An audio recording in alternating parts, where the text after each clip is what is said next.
So how did Fafhrd and the Grey Mouser in their adventures in the world of Nawan and the city of Lankhmar influence the early days of Dungeons and Dragons? The Appendix N series discusses how the books that Gary Gygax put in his Appendix N of the first edition Dungeons and Dragons Dungeon Master's Guide, how they influenced D&D's development. And Lankhmar and Fafhrd and the Grey Mouser are very important. If nothing else, Lankhmar was, I think, pretty much the first licensed fantasy product TSR, Gary Gygax's company, took up. The board game Lankhmar came out in about 74 or 75 or something very early like that. In the 80s, in the controversial Deities and Demigods supplement, there were two fictional mythoi, kind of from modern fiction, put in this book. The Cthulhu mythos, which they did not have permission to put in, that's the controversy, and the Nawan mythos, which they did have permission to put in, and which they removed, I think, basically because at that point they're like, oh, we want to develop more of our own stuff. In later editions they removed those too. And TSR continued to release Lankhmar products, I think, through the 80s, maybe even into the 90s. So there's some connection in that sense, but what else?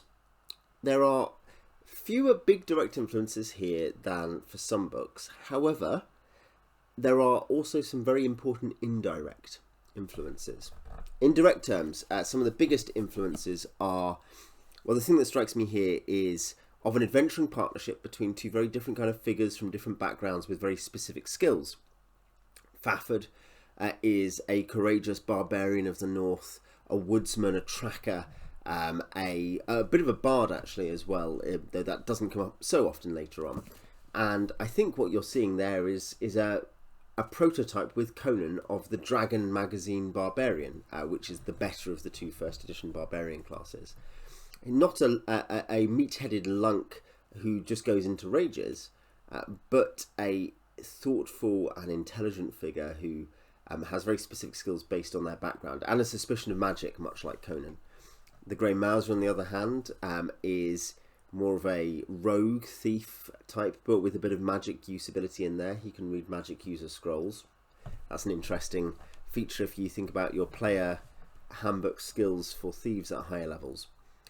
So there's perhaps this influence on the early class system for the barbarian and for the thief.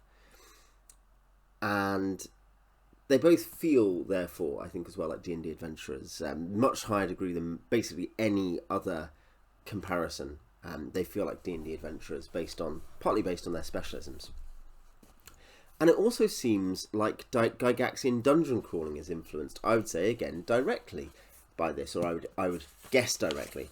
Particularly in the second book, Swords Against Death, in this bind-up, there are a couple of stories, The Thieves' House and Jewels in the Forest, which both feel like, if not directly Gygaxian dungeon crawls, both very much sort of in that area, the idea there are puzzles and traps and monsters and discoveries and secret rooms, and there's a dungeon crawling procedure, even in the very panicked exploration of the Thieves' House. Jewels in the Forest is very much like a D&D adventuring party turning up to a ruin and going in and finding out what's in there and all the dangers to get the treasure.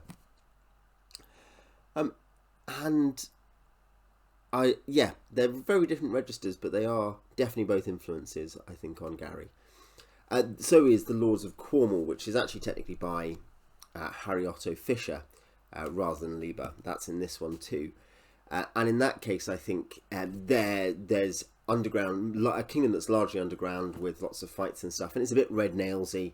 There's rivalries between the factions there.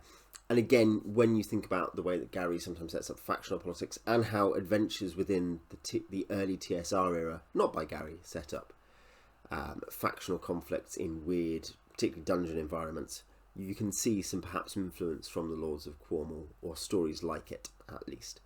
Arguably, this is also not very early D&D, but also the very good Roll-Aids adventure Pinnacle definitely feels like it's influenced directly by the story Stardock, which alas does not lead to a space jamming port, but does have some very interesting things going on there. And the idea that you have to climb a very difficult mountain in a pretty intense way to get to the top, and the weird stuff at the top. That's feels like it's an influence on that slightly later adventure. And a final direct influence, I would say, is that the Wrong Branch in Swords in the Mist is a story. It's only a linking story where basically the heroes go to Ningalbor the wizard, to his lair, and they take the wrong branch and they end up walking into our Earth about 200 BC or just after that, around the Battle of Kynocephali. It's explicitly said to be, which is a very weird and slightly moving experience. I don't know quite how to explain it, but it must be one of the first planar portal stories of that type. Of course, you get that in myth. You take the wrong branch, you end up somewhere else. It's a very fairy thing, but the idea that a wizard has portals in his lair where you can go to different worlds, that definitely feels like one influence, perhaps along with Harold Shea, upon Gary's idea of planar travel. I think there's a few things going into the mix with him, but maybe the wrong branch was a big and direct influence. But perhaps more importantly, and certainly this is what many people would say, is that Fafhrd and the Grey Mouser, this is the Mouser with Fafhrd on a boat.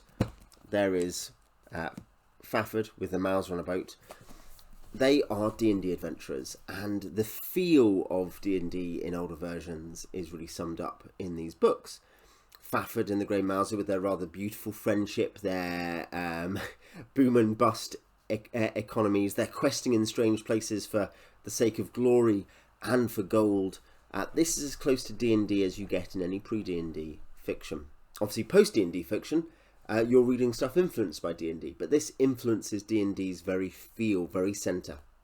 The implied gameplay of the early rule sets and the play example in the first edition DMG, the way that the adventurers look around and listen, the actual experience at so many tables over time. You feel like this might have been something in Gary's mind as he ran those first games, picking up on Dave Arneson's idea. That's the stuff I can pick up anyway. I think it's undeniable that, if nothing else, it's now so prevalent in the atmosphere that even if Gary's game play style was not influenced by it, it now is inevitably inescapable that Fafhrd and the Grey Mouser are perhaps the biggest single influence on what D&D is as a play style, of friendly rogues going, particularly in the older school styles, friendly rogues going around the world looking for treasure in dangerous places and seeing bizarre and wonderful things. So those are the things that came to my mind, at least when I read those books. What have I missed? What have you spotted or enjoyed? Is there stuff, can you find stuff from the ice period, where they're on an icy island, for instance, the two books there? Is there stuff I'm missing?